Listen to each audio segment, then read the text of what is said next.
আসসালামু আলাইকুম ভিউয়ার্স, কেমন আছেন সবাই? আশা করি ভালো আছেন। নতুন একটা ভিডিওতে আপনাদেরকে স্বাগতম। তো আজকের ভিডিওতে আমি যে বিষয়টা নিয়ে আপনাদের মাঝে কথা বলবো, তো আমাদের ল্যাপটপ যদি প্রবলেম করে বা ল্যাপটপে যদি পাওয়ার না আসে বা ল্যাপটপ নষ্ট হয়ে গেলে হঠাৎ করে দেখা যায় আমরা ল্যাপটপ ইউজ করছেন বা ইউজ করা অবস্থায় ল্যাপটপের পাওয়ার আসতেছে না এবং দেখা যায় ল্যাপটপ অনেকদিন ফেলে রাখছেন, তারপর আমরা যখন পাওয়ার অন করি দেখা যায় আমাদের ল্যাপটপ অন হয় না।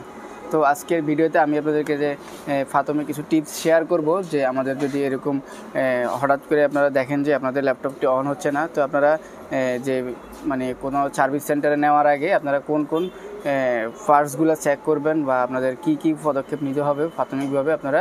তো আমি আজকের এই ভিডিওতে আমি আপনাদেরকে এই দেখানোর চেষ্টা করবো এবং আপনাদেরকে বিস্তারিত এই ভিডিওতে বোঝানোর চেষ্টা করবো। তো তার আগে বলে রাখি, আপনি যদি এখনও চ্যানেলটি সাবস্ক্রাইব না করে থাকেন অবশ্যই চ্যানেলটি সাবস্ক্রাইব করে আমাদের সাথেই থাকুন। তো আমাদের ল্যাপটপে প্রথমে যদি আমাদের পাওয়ার না আসে, ফার্স্টে আমাদের ল্যাপটপের যে অ্যাডাপ্টারটি রয়েছে, আমাদের ল্যাপটপের অ্যাডাপ্টারটি আমরা অ্যাডাপ্টারটি চেক করব। আমাদের অ্যাডাপ্টারের ভোল্টেজটা সম্পূর্ণভাবে আমাদের ল্যাপটপের ভোল্টেজ আমাদের যে পরিমাণ ভোল্টেজ আউটপুট দেওয়ার কথা, যেমন আমার হাতে যে মডেলটি এটা হলো SR-এর একটি মডেল, তো এটার আউটপুট ভোল্টেজ হলো 19 ভোল্ট। তো আমরা এটা মিটার দিয়ে এটা একটু চেক করতে হবে। আমি আপনাদের একটু দেখাই। তো আমরা ফার্স্টে অ্যাডাপ্টারটি চেক করব আমাদের ল্যাপটপ যদি পাওয়ার না আসে।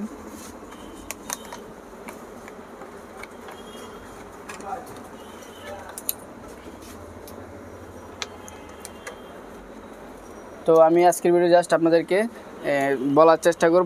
বোঝানোর চেষ্টা করব যে কীভাবে আপনারা প্রাথমিকভাবে আপনারা কী আপনারা ফার্স্টগুলো চেক করবেন। তো ফার্স্টে আমি অ্যাডাপ্টারটি তো দেখব। তো আমার অ্যাডাপ্টারটি ঠিক আছে। তো আমরা অ্যাডাপ্টার তারপরে আমাদেরকে পরবর্তীতে আমাদের অনেকের এরকম হয় অ্যাডাপ্টার ঠিক থাকে তারপরেও আমাদের ল্যাপটপটি অন হয় না। তারপরে আমাদের ব্যাটারিটি আপনারা যে কাজটি করবেন, ল্যাপটপের ব্যাটারিটা খুলে ফেলবেন। ব্যাটারিটা খুলে আপনারা ল্যাপটপটি পাওয়ার দিবেন। অনেক সময় দেখা যায় যে আমাদের ল্যাপটপের ব্যাটারি শর্ট হয়ে যায়। ল্যাপটপের ব্যাটারি শর্ট হওয়ার কারণে আমাদের ল্যাপটপটি পাওয়ার অন হয় না।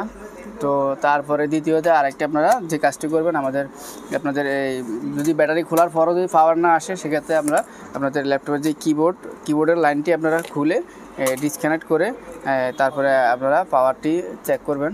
তারপরে আপনারা ল্যাপটপের পিছনে দেখবেন যে আপনাদের যে এখানে এরকম আপনারা আপনাদের যে ল্যাপটপের র্যাম রয়েছে,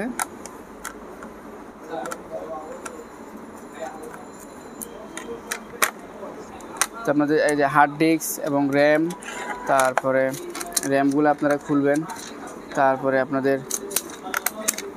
আমি আপনাদেরকে জাস্ট এটা আপনাদের শেখানোর জন্য আমি আপনাদেরকে জাস্ট এটি দেখাচ্ছি।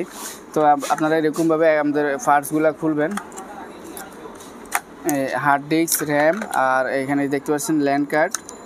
যেটুকু আপনার বাইরের অংশ থেকে যেটুকু খোলা যায় আপনারা জাস্ট এগুলো, যেমন ল্যান্ড কার্ড খুললাম এবং দেখতে পাচ্ছেন যে সিমোস ব্যাটারি, একটা করে আপনারা খুলে পাওয়ার দিয়ে দেখবেন।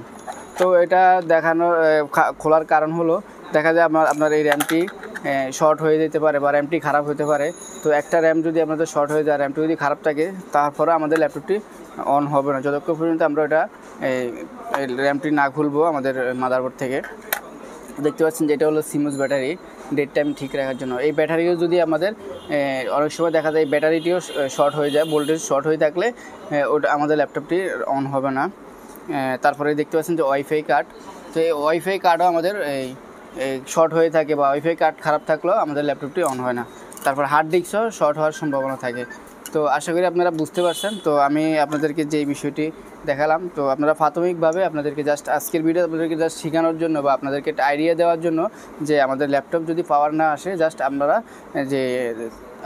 এই প্রাথমিক আপনারা যেই টিপসগুলো ফলো করবেন, আপনারা একটা করে আপনাদের keyboard, battery, hard disk, RAM, তো এগুলো খুলে আপনারা পাওয়ার দিয়ে দেখবেন। তো ফার্স্টে আপনারা অ্যাডাপ্টারটা চেক করবেন। তো এমনও হয় যে অনেকে যখন ল্যাপটপটি অন হয় না, অনেকে টেনশনে পড়ে যান, দেখা যায় যে অ্যাডাপ্টার চেক করেন না। ম্যাক্সিমাম আপনাদের আমি অ্যাডাপ্টারটি আগে ফার্স্টে আমরা অ্যাডাপ্টার খারাপ হওয়ার চান্স বেশি থাকে। তো এই হলো আজকের ভিডিওতে। আর ভিডিওটি কেমন হলো অবশ্যই কমেন্ট করে জানাবেন। আর আপনাদের কোন বিষয়ের উপর ভিডিও প্রয়োজন অবশ্যই আমাকে আমাদের ফেসবুক পেজের লিঙ্ক ভিডিও ডিসক্রিপশনে দেওয়া রয়েছে। আর আমার কন্ট্যাক্ট নাম্বার রয়েছে, চাইলে আপনারা আমার সাথে কন্ট্যাক্ট করতে পারেন। তো এতক্ষণ সাথে থাকার জন্য সবাইকে অসংখ্য ধন্যবাদ। সবাই ভালো থাকবেন। আসসালামু আলাইকুম।